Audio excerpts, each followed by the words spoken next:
Let's look at another example. We have y double prime plus cosine of xy is equal to 0. We're trying to find that power series solution. We know it can be written in this form. We are looking at being ordinary around x equals 0. So there's our first derivative and our second derivative of this. Let's make our substitutions. So if we sub into this guy,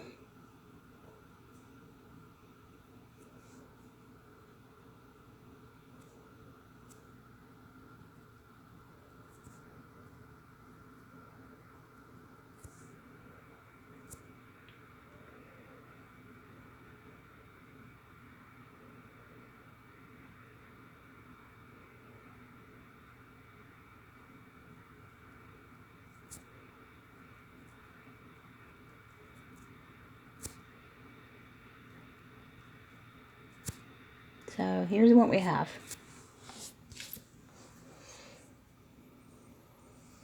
Now we're going to have to do an expansion here. Going back to our cheat sheet, we know cosine of x can be written this way, so we're going to have two series multiplied together here. So let's work some things out. So I'm going to write cosine of x this way, and then I'm going to do some multiplying.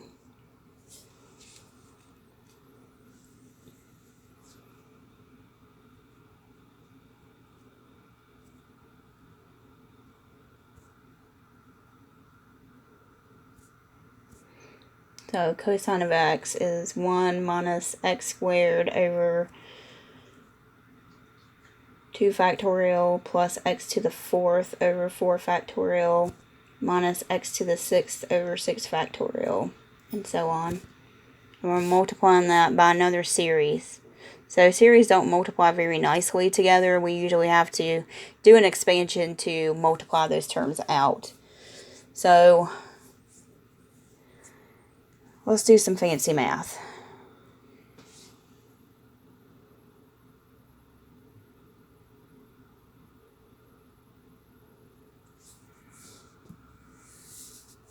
So I'm going to work on this here. So we have 1 minus x squared over 2 factorial plus x to the 4th over 4 factorial minus x to the 6th over 6 factorial. Hopefully that will be enough terms to give us a good idea of what this is going to look like.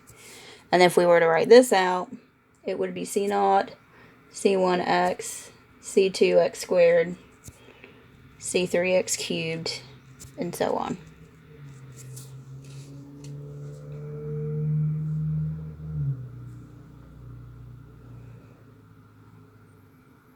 So if we distribute that 1,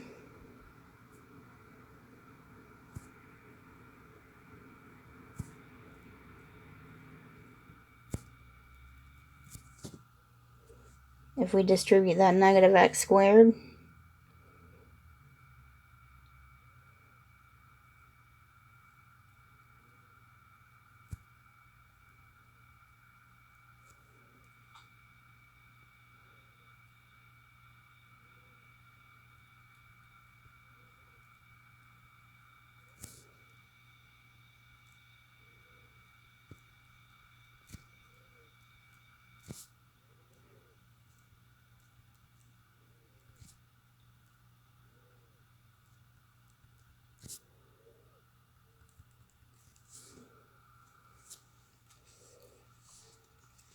and let's distribute that x to the 4th.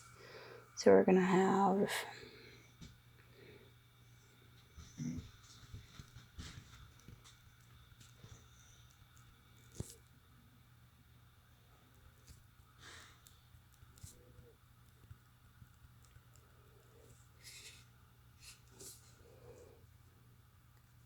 and I'm going to stop there since I don't have any x to the 6th terms to do any combining with.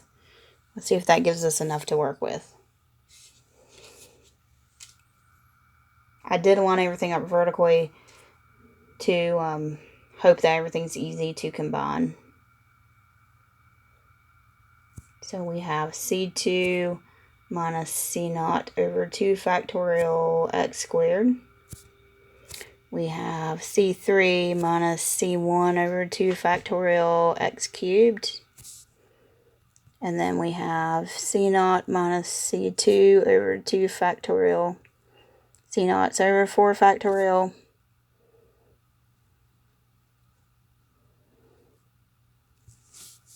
To put these together, we need an x to the 4th up here. So we're missing a term there. So now to put these together, it's going to change this. So we're going to have C4 minus C2 over 2 factorial plus C0 over 4 factorial. And that would be x to the 4th.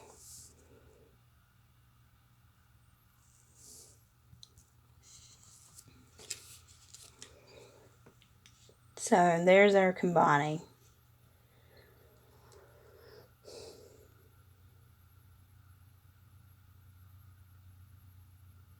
Now that is kind of recapping on what we've done here. That was for putting those together. Now we need to put that with this. So I'm going to do an expansion here also. So let's plug in n is 2, n is 3, n is 4, and n is 5 to get an idea of how we're going to combine these.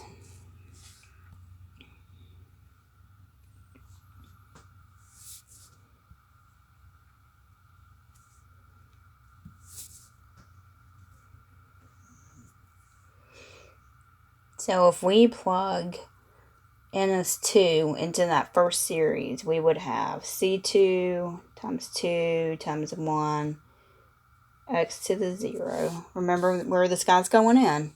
It's going in for this guy in purple. We need to expand that out. And then we have C3 times 2 x to the 1st. And then C4 times 4 times 3 x squared. And then I'm just going to go to C5.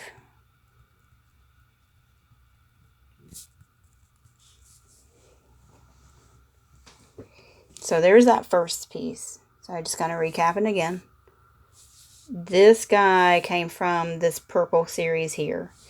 Now we're adding this series to it, which was this guy. So let's add that. And I'm going to line these up vertically again in hopes that this is easy for us to compute. So this guy does not have an x. Then we had C1x. And then we had C2 minus C0 over 2 factorial x squared. And then we had C3 minus C1 over 2 factorial x cubed.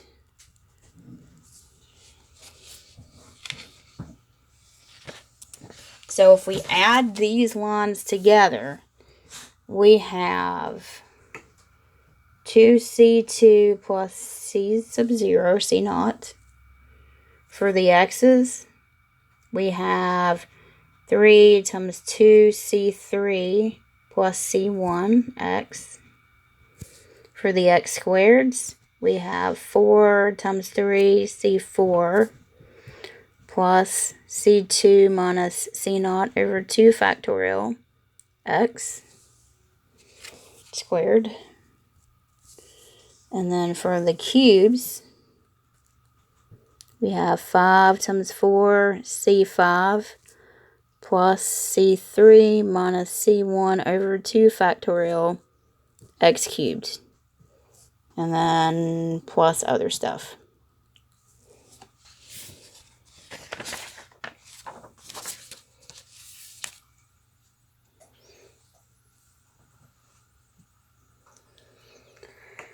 So, remember, this guy has to be equal to 0, right?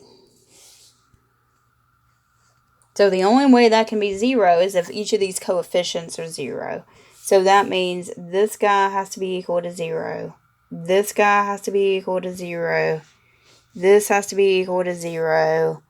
And all these coefficients are going to have to be equal to 0. This is not one that we could very easily, if we even could, come up with a single sum for that. So we had to do some expansions and then figure out what's going on with those coefficients. And hopefully, and I say hopefully, but I know we will have enough terms to come up with some patterns and to figure out what this solution is going to look like. And we just need a few terms to be able to express that. So let's take each one of these and let's set it equal to 0.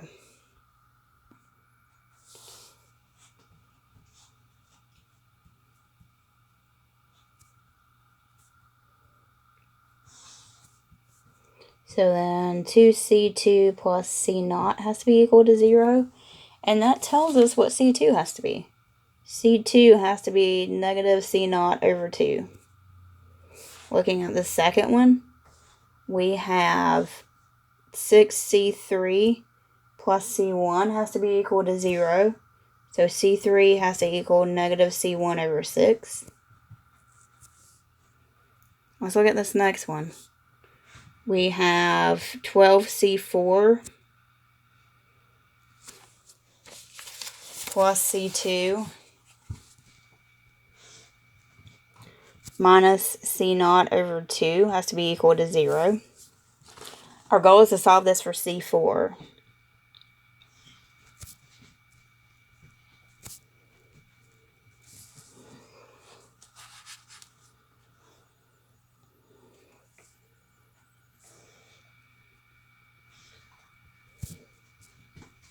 Now we have a substitution for c2. We said it was negative c naught over 2. So that means 12c4 is equal to c naught. So then c4 has to be equal to c naught over 12.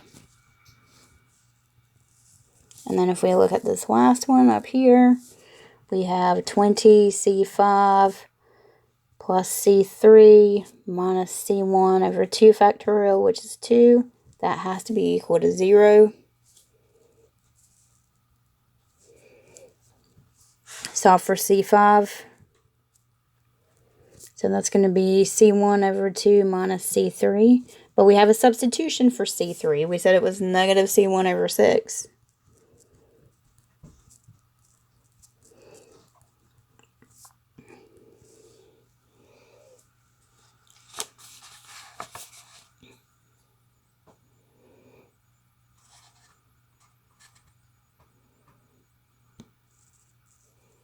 So that's going to be equal to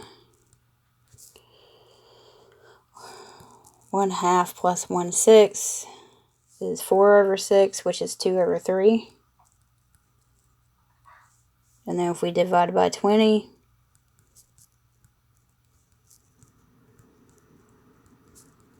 we're going to get c1 over 30 for c5. So we have an idea of what some of these constants are going to look like, c2, c3, c4, and c5.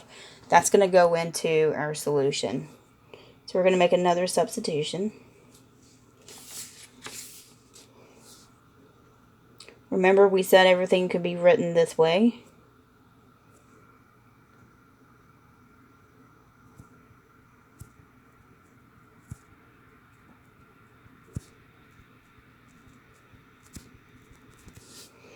So then if we make that substitution, we have c naught plus c1x.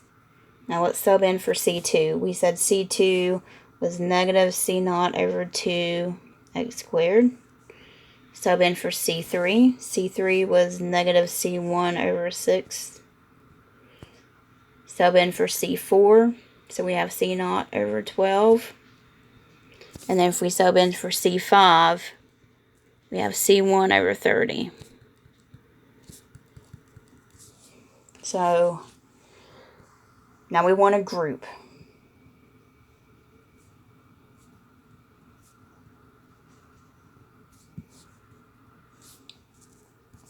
So I'm going to box in our c naught terms.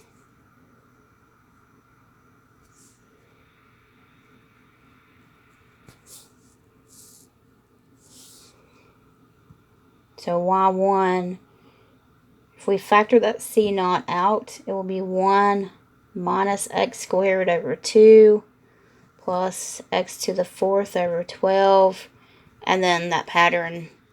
And we can't really describe this pattern. We don't have enough terms. We would probably need a few more terms to see if we could describe it well. So we're just going to leave it as is, but it would keep going. Our y2, c1, we would have x minus x cubed over 6 plus x to the 5th over 30, and then we would have a bunch more terms. A good guess would be maybe the next one would be negative. We really don't know that because we haven't created enough terms to really figure out what would happen with that pattern. And remember, we actually used quite a bit over here when we were looking at this. And we expanded this to 4 terms, but when we combine things, we stopped when we got to the x to the 4th. So if we went to maybe x to the 8th, we might be able to see some definitive patterns. But it's perfectly fine to leave your final answer like that. So then y would be equal to, or y1 plus y2. y1 already has that constant, and y2 already has that constant. That's why it's okay for me to write that way. Now, remember, this guy didn't have any singular points. So this power series will actually converge.